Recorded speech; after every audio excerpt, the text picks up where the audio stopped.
Ko'rdilarmi sizlar? Kunuzli boshlovchini vahimali videosini u do'stimiz aytishi bo'yicha BYD Tesla'ni changida qoldirib yuborib gapirib chiqdi. Balkim shunaqadir, lekin nyuanslari bor. Endi qaranglar-da, juda sodda misol qilib oladigan bo'lsak, men bitta olma sotaman va meni raqobatchim 10 ta olma sotadi va shunga qaramay mendan kamroq foyda qiladi.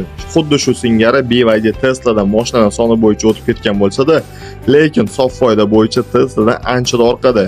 BYD 2025-yilda 3-kvartalda 1 milliard sof foyda qilgan bo'lsa, Tesla kompaniyasi 1.37 milliard.